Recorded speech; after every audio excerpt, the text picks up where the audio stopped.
Ya estamos en contacto con profesionales en la materia que van a hablar un poquito de este tema, como es el caso de el ingeniero Alberto Quiroga, Beto para nosotros, para los amigos, y también con la doctora Romina Fernández. Ellos están trabajando en el INTA Anguil y justamente previo al día de mañana, que es el Día Nacional de la Conservación del Suelo, tienen una serie de actividades que han planteado en medios de la provincia de La Pampa, y también es un gusto que podamos hablar con ellos, que nos dediquen un poquito de su tiempo para también a través de Radio del Norte 105.5 y aquí en el norte de esta Pampa podamos escuchar sus opiniones. Beto, buen día, bienvenido a Radio del Norte, un gusto saludarte.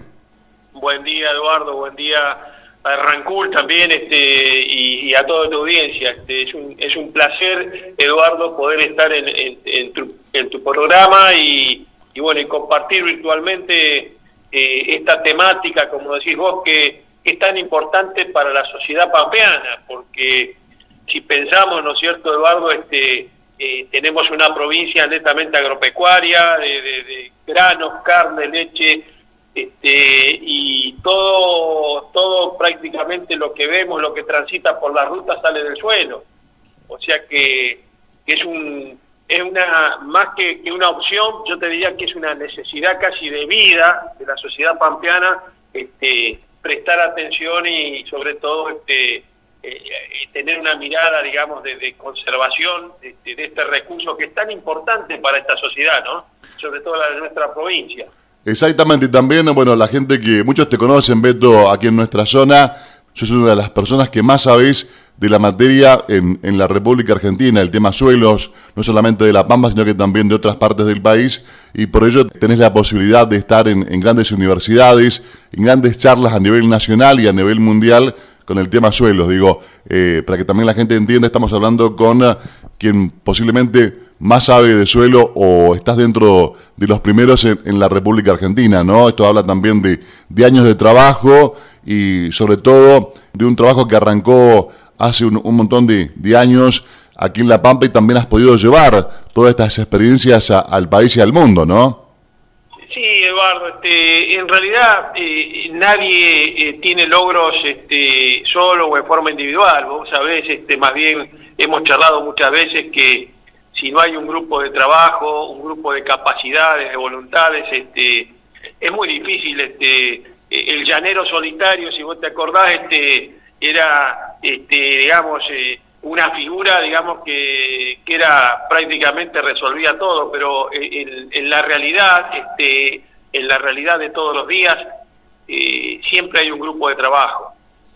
Puede ser, digamos, que haya alguien más visible dentro de ese grupo porque tiene más carisma, porque por ahí la forma de expresarse llega más, pero en realidad uno es el resultado de mucha gente que trabaja. Vos pensás que nuestros ensayos, nuestro conocimiento lo hemos generado en los propios campos de productores.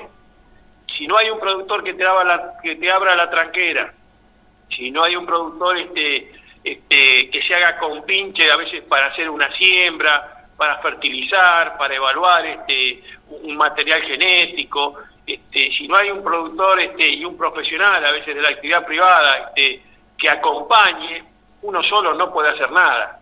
Por eso es que uno, digamos, quizás representa a todo un grupo de trabajo, y por eso que los méritos, digamos, te quedan grandes. El reconocimiento a veces individual, como decís vos, hay que tener humildad, digamos, para reconocer, digamos, que eso es uno es la resultante de muchas capacidades y voluntades que son anónimas porque no las mencionamos, pero esa es la realidad, ¿no? Se construye de esa manera, Eduardo, y vos lo sabés muy bien, lo hemos charlado muchas veces. Yo ayer en otro programa de González, de Leu 33, hablábamos sobre el Colegio de Ingenieros Agrónomos. Vos pensás, uno habla del Colegio de Ingenieros Agrónomos y si no conoce mucho, piensa, digamos, que son personas, digamos, especiales, y en realidad digamos, quienes integran un colegio, quienes prestan ese servicio, son personas muy comunes que tienen que trabajar todos los días para generar sus recursos y que en esas instituciones lo que hacen es donar su capacidad y su talento, pero también su tiempo. Nadie cobra, no reciben un peso por representar estas instituciones, ¿no es cierto? Y eso es lo valioso. Estas personas que están donando su talento y su capacidad son anónimas porque nadie las conoce, pero están cumpliendo una función.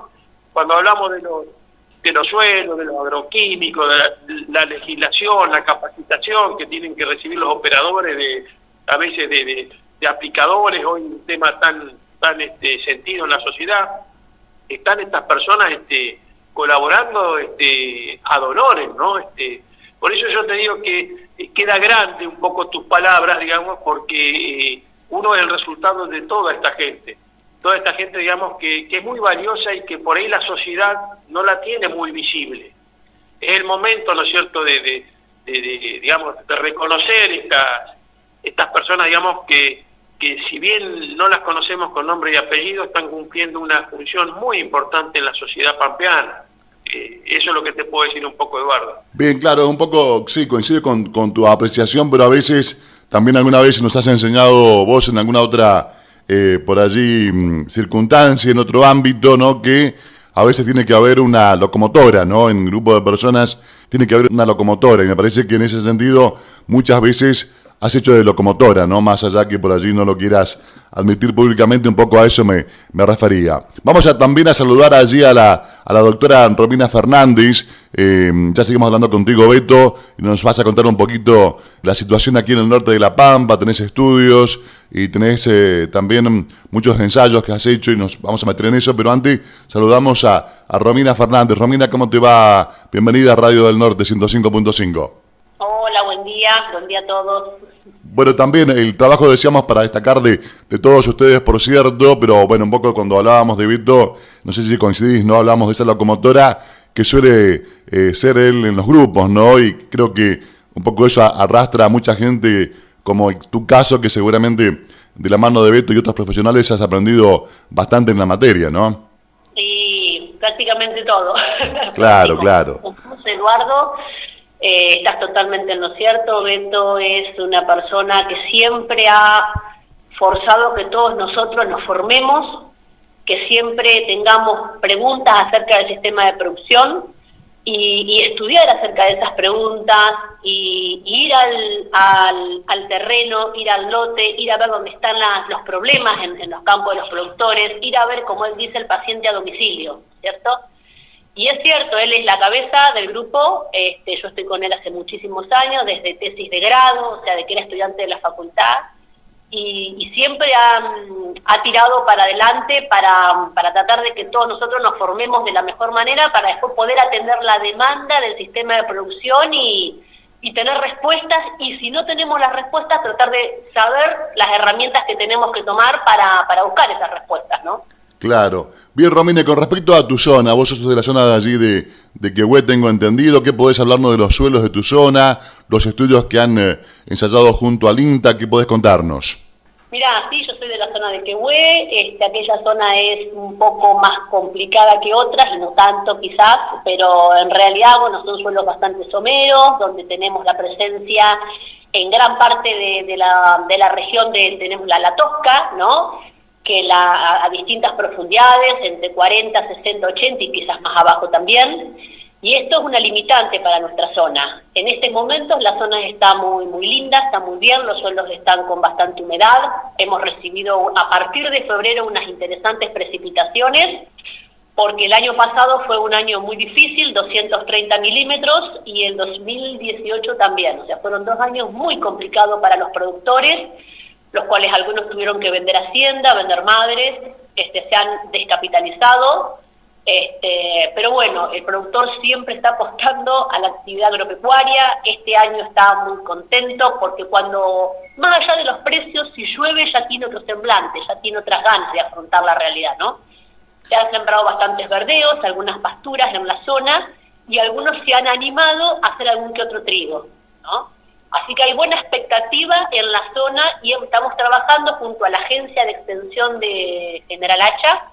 Tenemos ensayos, como tenemos en varios lugares, que ahora Beto te va a contar, de la provincia. Bueno, allá en Utracán, entre Hacha y Quehue, tenemos uno que comenzamos el año pasado, evaluando distintos verdeos de invierno, qué producción de pasto tienen, cuánta agua consumen, qué calidad de pasto. Y ahora, la semana pasada, los chicos de la agencia, gracias al dueño del campo, sembraron cereales para grano, para generar, ¿no?, conocimiento acerca de todo esto, de estas cuestiones en la zona.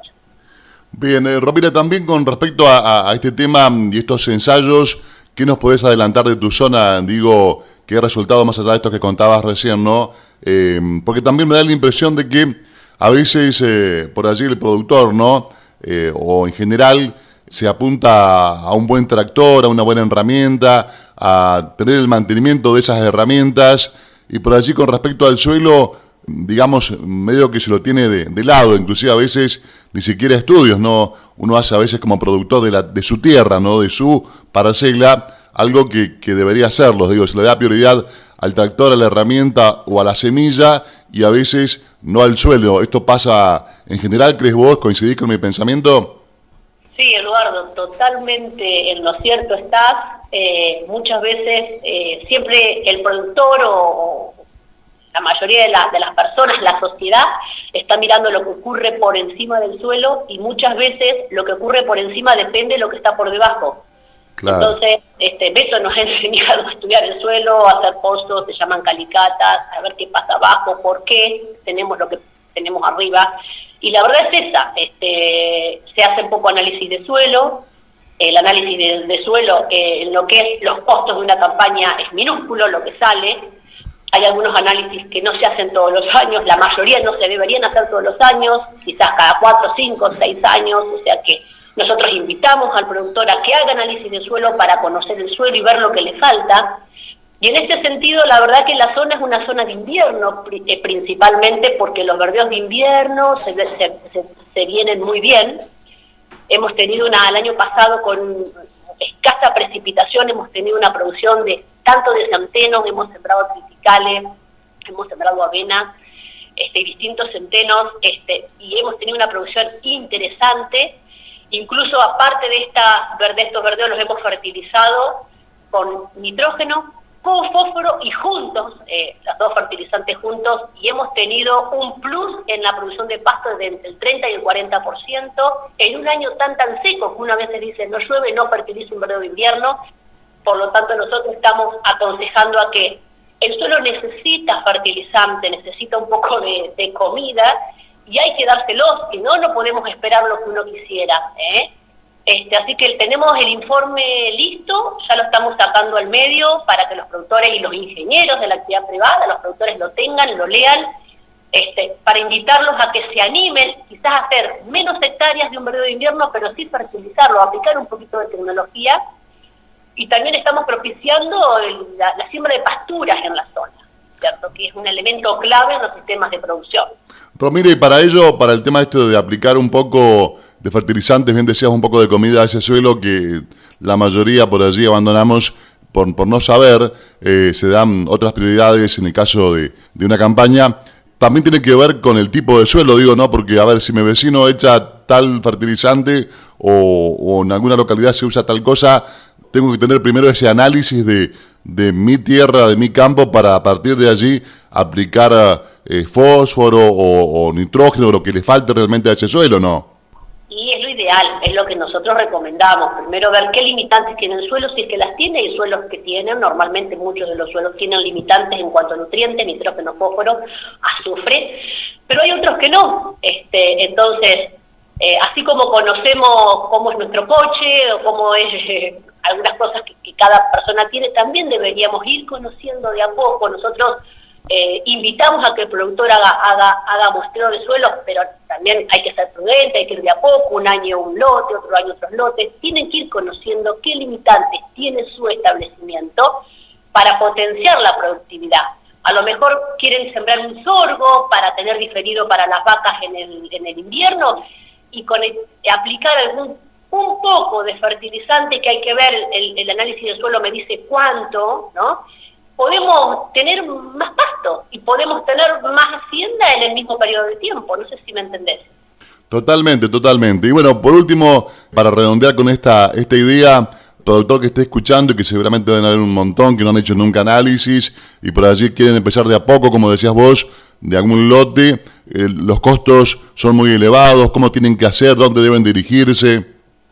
Mira, los costos no son elevados, hay muchos laboratorios en la actividad privada, en General Pico, por ejemplo, allá en el norte, no sé si en Realicó habrá algún laboratorio, pero la gente de la agencia de General Pico atiende esta demanda, Andrés, Cristian, que pueden consultar a la agencia de Pico cómo se debe realizar el muestreo, porque hay, no es difícil para nada, pero sí hay una metodología para no cometer errores, porque los errores siempre están, y el primer error arranca del muestreo de campo, del lote, ¿no?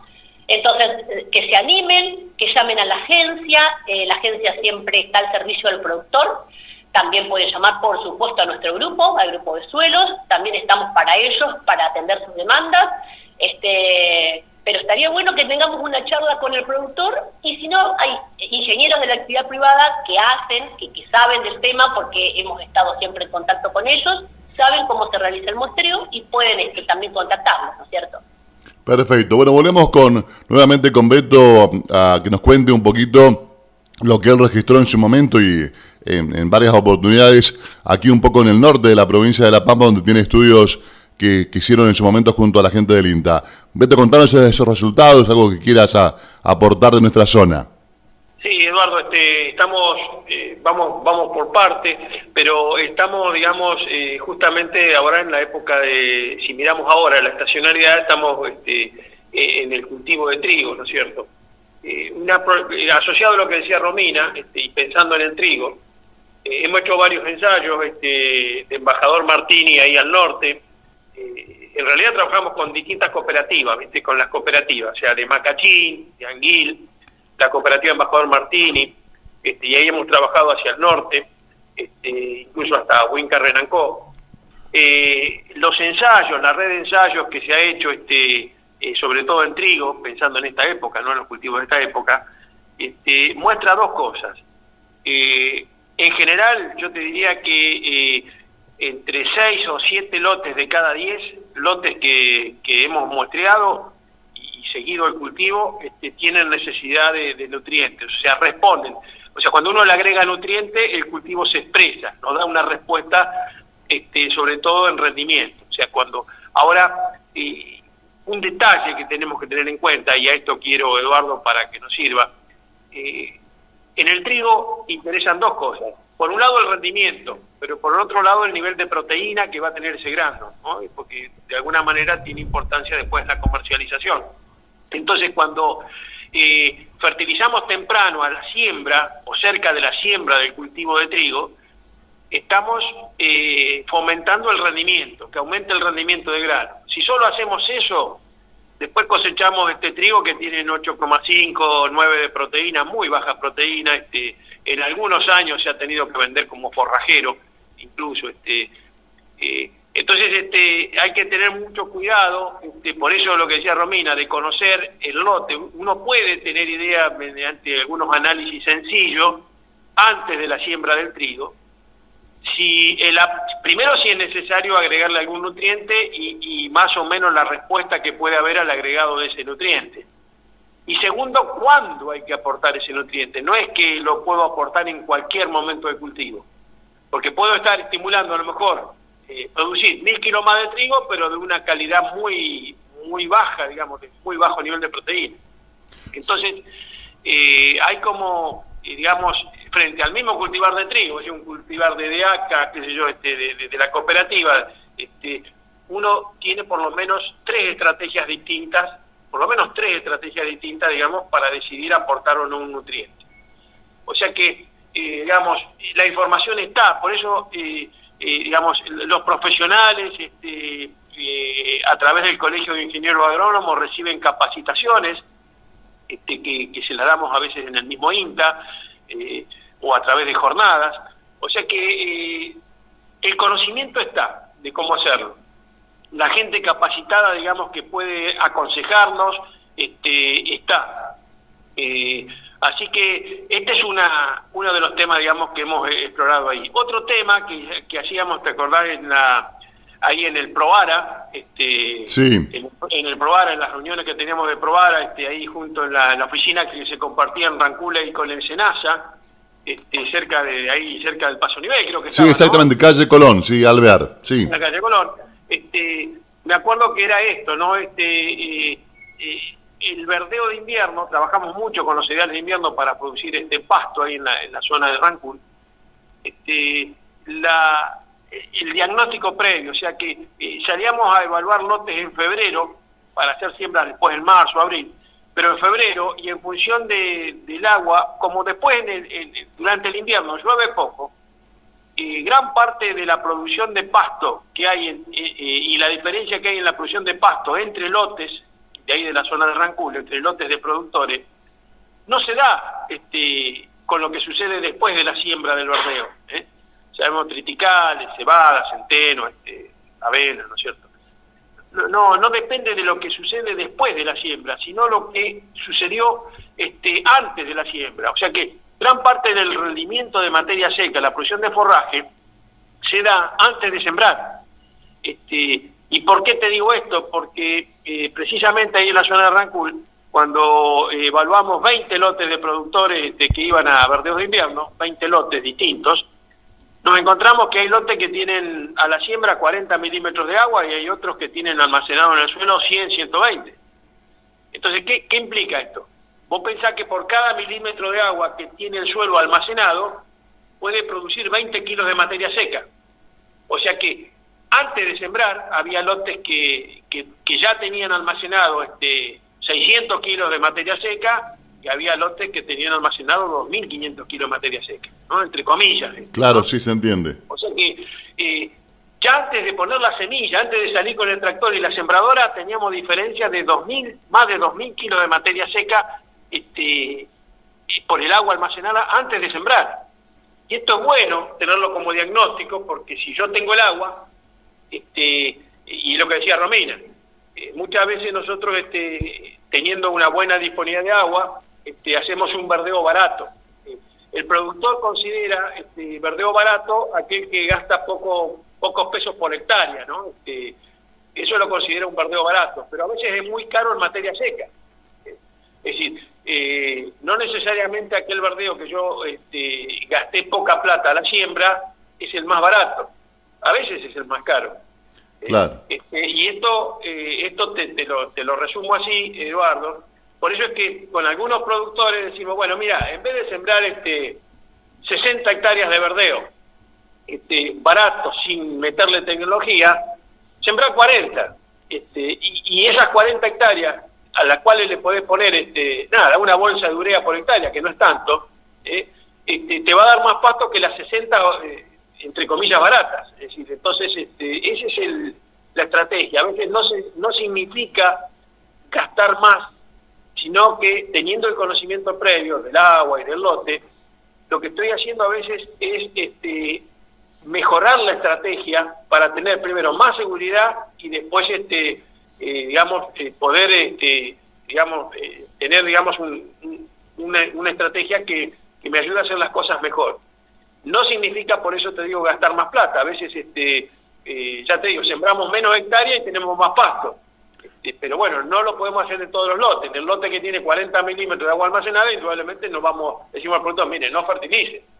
Bien. Y en aquel lote que tiene agua, decimos, mire, en vez de sembrar tantas hectáreas, siembre menos, pero fertilice. Entonces, esa es la estrategia, Eduardo. O sea, meternos en la realidad del productor, en el suelo del productor, en la condición de campaña. Todos los años son distintos, todos los febreros son distintos, y desde ese lugar poder, elaborar estrategias un mes antes de que el productor ponga en marcha el tractor y salga a trabajar en el campo. Bien. Eso es lo que hacíamos, con el PROAR y con esos grupos, ahí en el norte, así como lo hacíamos en trigo para fertilizar, lo hacíamos con los verdeos para decidir, ¿no? ¿Qué hacer? Se entiende, Beto, perfectamente. Respecto también otro tema que se habla mucho, tema por allá agroquímicos en el suelo y también en esta zona, no tanto del lado de La Pampa, porque hay restricciones, pero sí, por ejemplo, cruzando el límite hacia Córdoba, el tema de los maniceros, aquellos productores que, bueno, alquilan para maní. ¿Qué tienen para decir en ambos temas? Por allí maní y el tema agroquímicos, Beto. Mira, yo te voy a resumir, nosotros vos sabés que La Pampa desarrolló una legislación sobre el cultivo de maní, y esta legislación estuvo basada en el conocimiento científico, en lo que la ciencia, digamos, sabe de los procesos. Y te lo voy a resumir rápido, digamos, como para que la audiencia, digamos, la sociedad más que el profesional lo entienda. ¿Qué pasa con el tema del maní? Es muy sencillo. Los suelos o tienen limo o tienen arena, digamos, tienen partículas, digamos, que normalmente tienden a estar sueltas en el suelo, no a unirse como la arcilla o como... no forman agregados, sino tienden a estar más bien sueltas. Entonces, la cosecha del maní, no la siembra, la cosecha del maní hace que uno tenga que, el producto que obtenemos del maní, tenemos que desenterrarlo del suelo. Entonces el suelo queda, las partículas esas que están sueltas, quedan expuestas, quedan sin cobertura. No hay una cobertura de residuos arriba, quedan expuestas. En un momento en donde llueve poco. Y vos sabés que julio y agosto son los meses de más viento. Entonces, si vos decís, tengo suelo suelto, nadie lo está cubriendo, no llueve y hay mucho viento, decime qué puede pasar. Se vuela todo.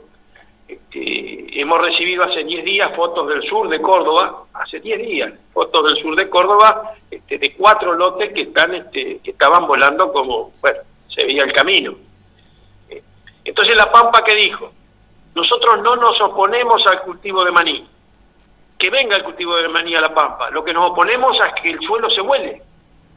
Entonces por eso le pusimos cortinas como obligatorio, poner franjas cada tanto, 40, 50 metros, franjas de maíz, de 10 metros de maíz.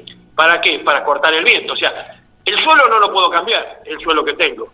El viento no lo puedo cambiar, no puedo decir, no sopla bien.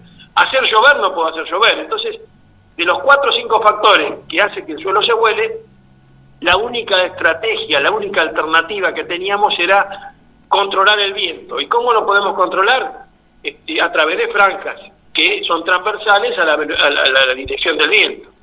Entonces, eso hizo La Pampa. Y el segundo lema, este era el primero que yo te decía, no nos oponemos al maní, sino que el suelo se vuelve. El segundo es, queremos que el maní entre en La Pampa, porque es un buen negocio, pero queremos que se quede, no que entre, degrade los suelos y se tenga que ir. Entonces, como ocurrió, hay un libro publicado de Cisneros, el Pepe Cisneros es un investigador profesional de Río Cuarto, que muestra que entre Río Cuarto y Huinca, digamos, hubo como 3 periodos de 3 zonas donde se venía produciendo maní. El maní se desarrollaba, erosionaba los campos y se corría, erosionaba los campos de nuevo y se corría.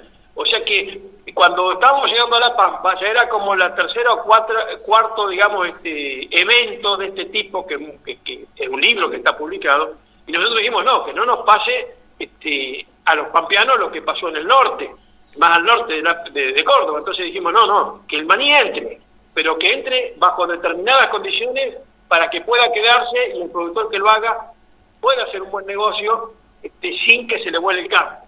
¿Se entiende más o menos, Eduardo?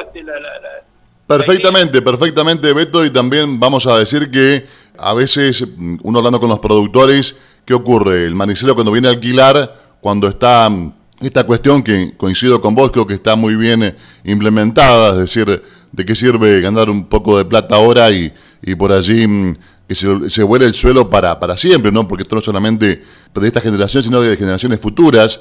Esto los maniceros, ¿qué hacen? Los hace un poco retroceder, ¿no? Es decir, lo piensan 2 veces a la hora de alquilar porque no les conviene, entre paréntesis, aunque sabemos que se gana mucho en ese rubro por parte de aquellos que siembran, digo, es como una especie de impedimento entrar a La Pampa, porque digo, a la hora de elegir entre La Pampa y Córdoba, obviamente van a a sembrar a la provincia de Córdoba. Por lo menos aquí en el norte es un problema que entre algún manicero por esta cuestión, ¿no? Porque a ellos no les conviene, entre paréntesis, que se pongan esos metros que decías vos de maíz o otro cultivo para que el suelo no se huele. Pero bueno, me parece que es lo correcto, ¿no? Es decir, no es por allí hipotecar estos suelos a las futuras generaciones. Estamos hablando puntualmente de aquí de La Pampa, ¿no?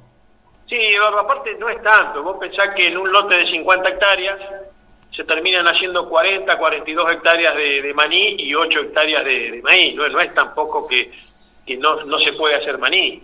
Simplemente, digamos, es más cuando ese pequeño porcentaje de maíz, digamos, te asegura que no se te va a volar el campo, ¿no es cierto? Claro, que es lo principal, es lo principal. Claro.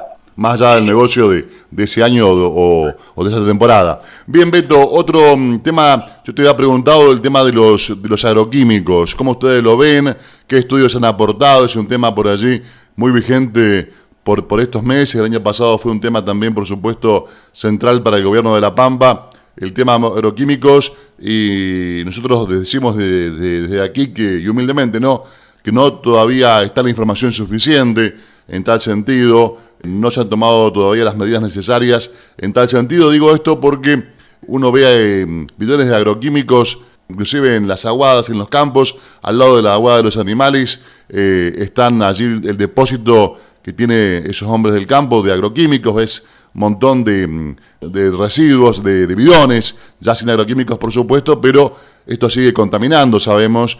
Inclusive hace poquito tiempo aquí en una calle de Rancul, una calle que no tenía demasiado tránsito, la estaban usando de depósito para cientos de bidones. Bueno, hablamos con las autoridades, fueron finalmente y lo sacaron. Estos bidones estaban a no más de 300 metros de donde Rancul toma el agua, es decir, hay un campo donde hay 5 bombas que sacan en realidad 7, 5 en un campo y 2 en otro, 7 bombas que extraen agua, que esa agua venga a Rancul y la tomemos aquí a 3 kilómetros aproximadamente del casco urbano. Bueno, y allí cerquita, te contaba, habían cientos de bidones de agroquímicos tirados en una calle, ¿no? Sabemos que a través de las napas tranquilamente se podría haber contaminado el agua. Lo descubrimos desde aquí, hicimos la denuncia pública y bueno, por suerte la municipalidad actuó rápidamente y se llevó los bidones. Pero digo, ¿coincidís con esto, que no tenemos todavía la conciencia necesaria de lo que pueden producir este tipo de cosas?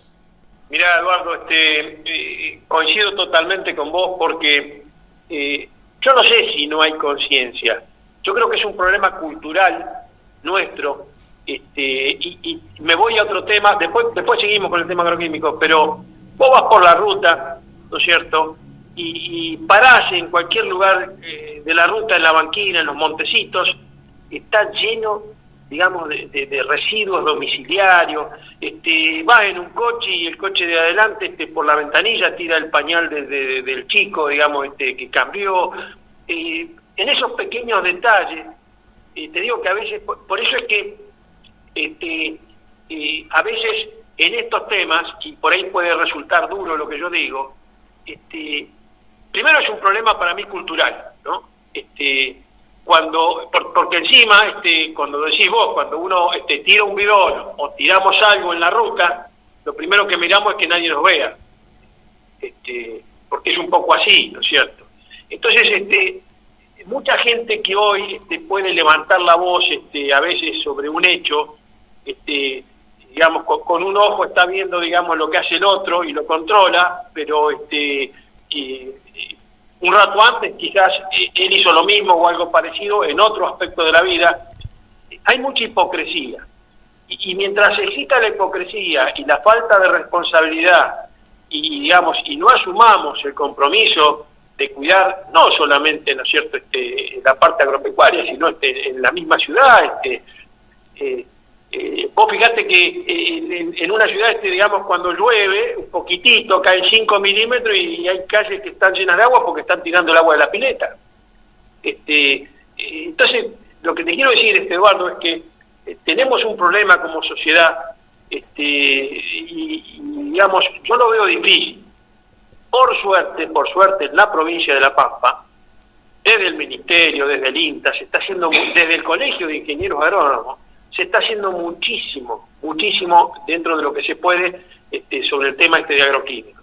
Hay capacitaciones permanentes para los aplicadores terrestres y aéreos, de cómo regular, del viento, de cuidado con la escuela, qué días se puede aplicar, digamos, en el periurbano. Vos sabés que los municipios, a nivel de intendencias de municipios, digamos, están poniendo restricciones, digamos, no solamente, digamos, en la periferia de una zona urbana, sino internamente, que no haya depósitos en el pueblo de agroquímicos, que no se transite con las pulverizadoras, digamos, dentro del ejido urbano. Yo creo que se está tomando conciencia, digamos. El protocolo, viste que ahora estamos hablando de protocolos con la pandemia, protocolo, esa palabra, yo creo que el protocolo de cómo hacer las cosas, Eduardo, lo sabemos. No es que lo desconocemos sino que no lo cumplimos a veces, y no por falta de oportunidad de cumplirlo, sino porque es un problema cultural. Cuando nadie nos ve, digamos, hacemos cosas que no son correctas. Por eso, viste que pará en la ruta 35, en cualquier montecito, vas a ver lavarropas, vas a ver cubiertas, bolsas por todos lados, y vos decís, ¿por qué hago eso? En el patio de mi casa, ¿no es cierto? Hago lo mismo. Entonces, y si vos le preguntás a la gente y le haces encuesta, sabe lo que tiene que hacer con eso, pero no lo hace. Por eso yo te digo que estamos frente a un desafío muy grande, ¿no es cierto?, que es cambiar, digamos, culturalmente nuestra idea, nuestro proceder frente a los recursos naturales. Totalmente, es así. Inclusive fíjate vos que, bueno, para eso están ustedes y los docentes. Fíjate ya que los chicos por allí ya tienen otra idea de la cuestión, ¿no? Gracias a las charlas, a gente como ustedes y otros tantos que hablan, los docentes y demás. Ya un chico, bien decías vos, por allí nuestra idea es tirar un papel, a veces hasta lo hacemos inconscientemente, ¿no? Y el chico te dice, no, pero no lo tires, que venga acá. Digo, tenemos que apostar, me parece, a eso, y que nuestra esperanza, que lo último que se pierde, sea esto, ¿no? Las futuras generaciones que ya vengan con este chip incorporado de no tirar restos, como bien decías vos, de basura a la ruta o en cualquier parte, porque pasa en todos los pueblos. En todos los pueblos das una vueltita de los alrededores y ves un montón de basura tirada, cuando a lo mejor el basurero está 100 metros más allá o 200 metros, digo, muy cerquita, especialmente en los pueblos chicos como gente que tira basura, no sé, a 200 metros del basurero, ¿no? Es un poquito ir más allá y sin embargo no se hace. Bueno, apostemos un poco, me parece, a lo que podamos, o aquellos que saben inculcarle a nuestros chicos y también nosotros, para que cambie esta cuestión, ¿no? Sí, Eduardo. A veces, si uno lo tiene que en criollo, ¿no? Estamos tirando a veces la tierra bajo la alfombra, ¿viste? En muchas cosas de la vida, no solamente en esto de la producción agropecuaria. Entonces, por suerte, yo te decía, en el Intanquil tenemos gente muy capacitada a nivel, como decías vos hoy, a nivel nacional e internacional, gente muy capacitada que está haciendo de alguna manera docencia, está formando recursos humanos a nivel de colegios de ingenieros agrónomos, se está dando cursos. Por eso te digo que el conocimiento de cómo hay que hacer las cosas está. Ahora, ¿por qué no lo ponemos en marcha? ¿Por qué no lo practicamos? Y muchas veces no es un problema de plata, no es que poder hacer las cosas bien significa gastar más plata, no.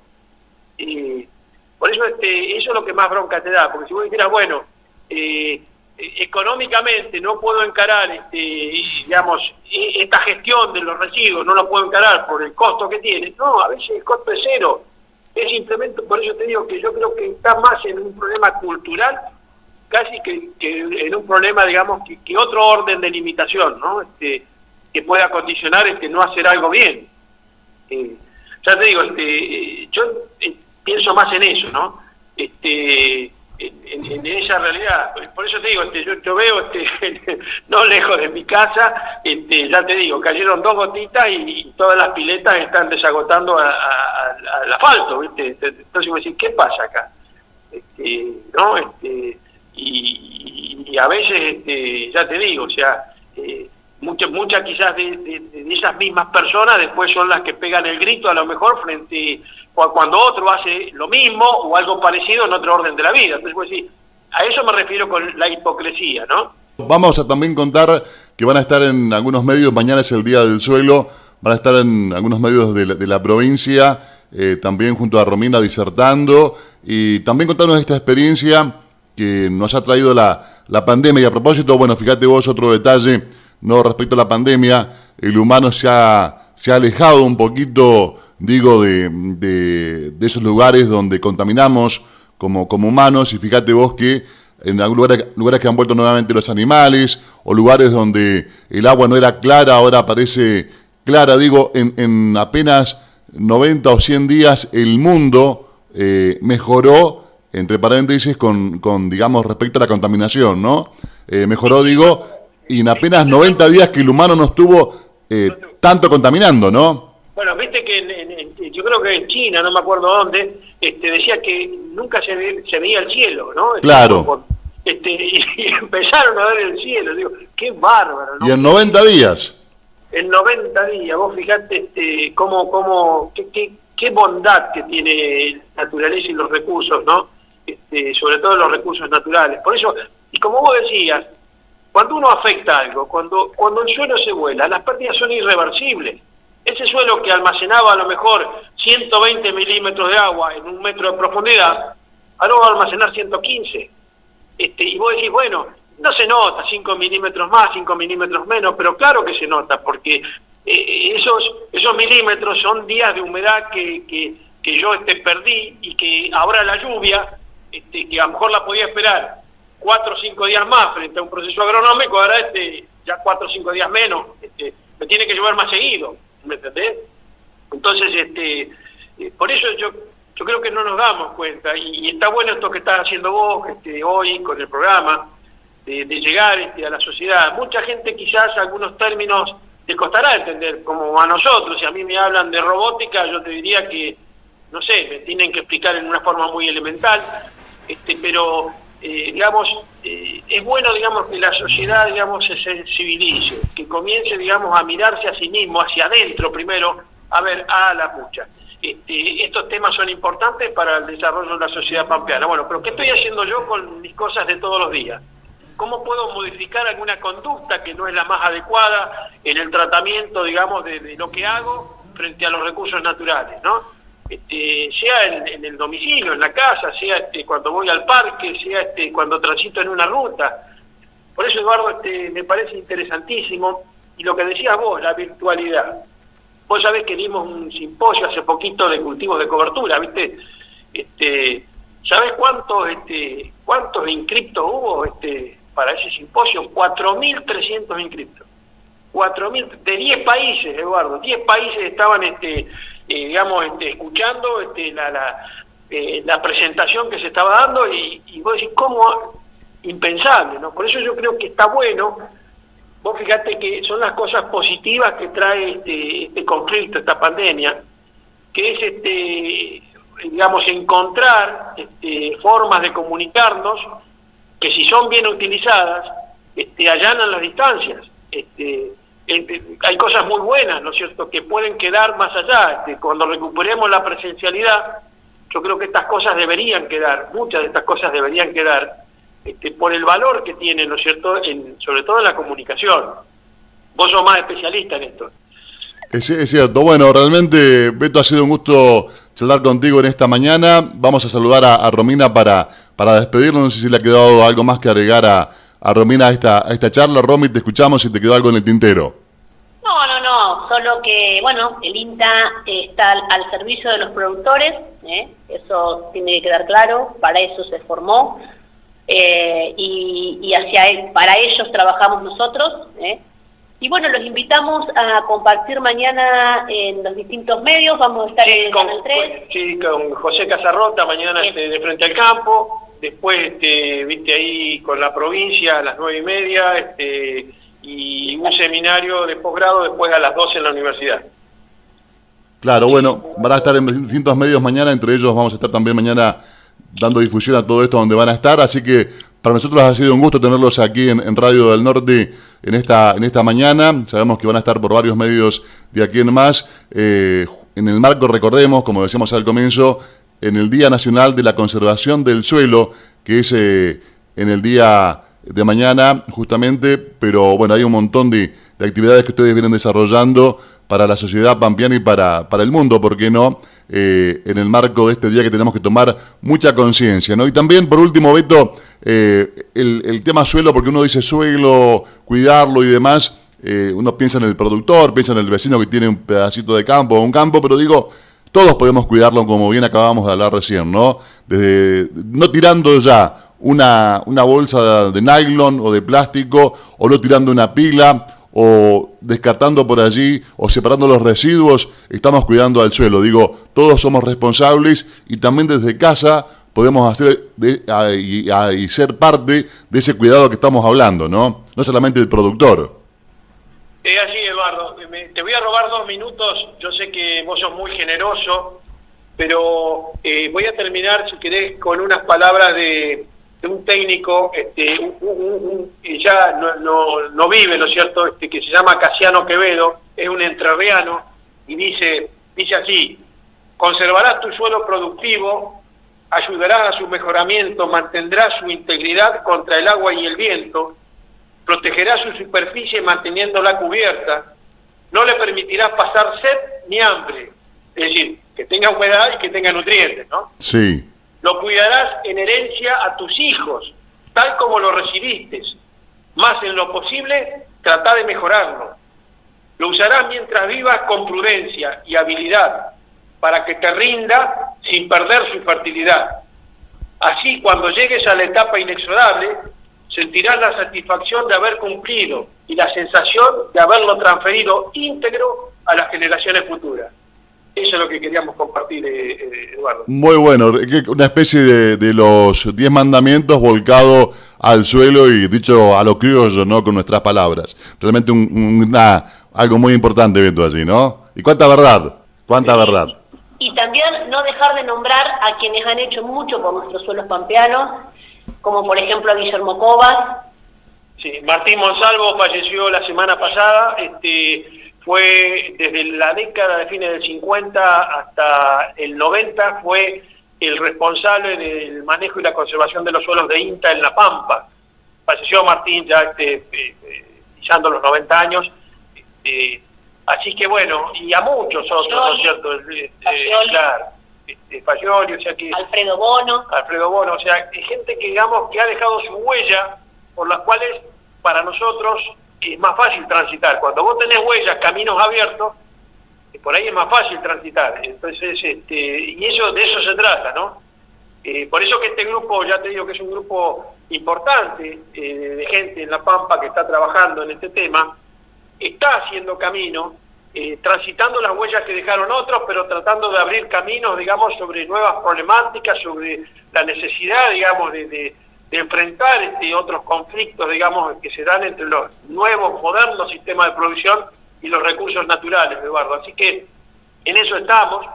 Podemos cometer errores, seguramente, como todo el que hace, pero estamos ahí, disponibles, como dice Romina, en el INTA, para que quizás antes de tomar grandes decisiones en los sistemas de producción, o decisiones que por ahí no las tenemos muy claras, se lleguen, nos consultan, y no hay problema. Vos sabés que el INTA es gratuito, como la salud humana en un hospital. El INTA, digamos, no cobra, no hay honorarios, y después recurrir a los colegas, que eso es muy bueno en La Pampa. Es una de las provincias a nivel país donde la capacitación a través del Colegio de Ingenieros Agrónomos resulta clave. Es decir que, digamos, es como que hay un vínculo estrecho entre el conocimiento, las instituciones como el INTA, como la facultad, y los colegas que trabajan en la actividad privada. Hay un vínculo muy estrecho que hace, digamos, que hoy la sociedad pampeana tenga, a través de estos profesionales, idoneidad en las distintas comunidades, ¿no? Así que bueno, eso, Eduardo, agradecerte mucho por este espacio, que para nosotros es importante, y bueno, nada más, mandarte un abrazo de colores, como decimos, ¿no? Vos sabés a qué me refiero, un abrazo especial, digamos, para los Matella, los Roya, los Aymar, todo esa gente, digamos, ahí de Rancul, digamos, que están, digamos, que sobre las cuales hemos generado tan lindo vínculo, ¿no? Exactamente, gente que tenemos la suerte, y me incluyo, de tenerte como amigo, Beto. Así que, bueno, agradecerte el habernos atendido este tiempo junto a Romina, y ojalá que esto un poco los ponemos a ustedes al frente, a vos que sos una locomotora en muchos grupos, como te contaba Beto y Romina por allí coincidía, ¿no? Creo que todos también van a coincidir dentro del INTA, que sos sin lugar a dudas una locomotora. Digo, ponerte al frente de esto para que cada vez, por lo menos una vez al año, previo al 7 de julio, que es el Día del Suelo, de la conservación del suelo, no podamos volver a hacer lo mismo, ¿no? A hablar a través de los medios, de este medio y otros también más grandes, como lo van a hacer en las próximas horas, Canal 3 y otros que llegan a toda la provincia y también el mundo, hablar de este tema, ¿no? Y por qué no desde aquí también invitar a los docentes, a directivos, a toda la gente que se quiera sumar, ¿no? A esta movida que tenga que ver con el suelo y apostar a lo que contábamos hace unos minutos, a los niños, a la educación, a las escuelas, que va a ser por allí el futuro, ¿no? Concientizarlos a ellos, también por supuesto a todos, pero digo, teniendo en cuenta que nosotros no hemos aprendido, y es aprendido con H, digo, tanto de esta cuestión en nuestra educación, ¿por qué no las futuras generaciones que nos puedan corregir en tal sentido? Pero digo, qué bueno sería que por lo menos una vez al año podamos hablar en todos los medios de esta situación de algo tan importante que aparte de nos mantiene, ¿no? Nos da la comida a diario para todo el mundo, como es el caso del suelo. Sí, Eduardo, y simplemente para tomar una idea de magnitud, cuando el año pasado, bueno, mañana lo vamos a tratar el tema, miramos la producción de carne, de grano y de leche de La Pampa en el año, la producción de toda la provincia, y tomamos en cuenta nada más que el fósforo, que es un elemento que lo aporta el suelo, el fósforo, un nutriente, el suelo está todos los años dándonos un crédito de 40 millones de dólares. O sea, hablo de un crédito y no de un subsidio porque sale del suelo y en algún momento lo vamos a tener que reponer. Pero vos fíjate que solamente en un nutriente de las tranqueras de los productores y de las rutas que salen de La Pampa, porque mucha de la carne, ¿no es cierto?, de los granos se van, un nutriente solo que aporta el suelo tiene el valor de 40 millones de dólares al año, que nos sigue dando el suelo. Hace años que lo viene dando y lo sigue. Y en general no lo reponemos.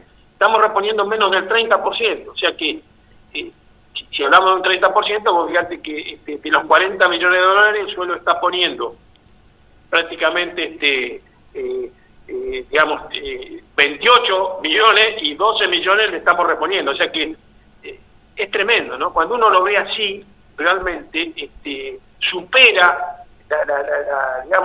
la capacidad que tiene uno de pensar, ¿no?, en estos números tan grandes. Un nutriente, y después si hablamos de nitrógeno, azufre, calcio, magnesio. Por eso yo creo que la sociedad tiene que estar de alguna manera súper agradecida del recurso natural que le tocó. El suelo que nos tocó, el clima que nos tocó. Pero ¿cómo contribuye el suelo al desarrollo de la ciudad pampeana? En este pequeño ejemplo que te doy, es tremendo. Por eso que tenemos que cuidarlo, para que siga haciendo ese aporte, ese subsidio, crédito, entre comillas, siga dándolo a las generaciones, ¿no es cierto? Porque si tuviéramos que reponer todo eso que nos da el suelo, si lo tuviéramos que reponer, ninguna producción agropecuaria sería rentable, ¿no es cierto? No sería rentable producir carne, leche ni grano, ¿no es cierto? Es rentable ¿por qué? Porque el suelo nos está dando gran parte de lo que los cultivos o los animales necesitan para generar el producto que estamos vendiendo. Si no fuera así, directamente no sería rentable la producción agropecuaria en La Pampa. Qué increíble, ¿no? Qué maravillosa, como decíamos recién, es la naturaleza, ¿no? La creación. Beto, te mando un abrazo grande, gracias por atendernos entonces, para vos, para Romina, y vamos a estar en contacto como siempre para seguir hablando de este y otros temas, ¿eh? Que tengan un buen día, un abrazo grande desde aquí. Abrazo de colores, Eduardo. Gracias, muchas gracias, cariño. Muchas gracias, Romina, gracias, Beto, un abrazo.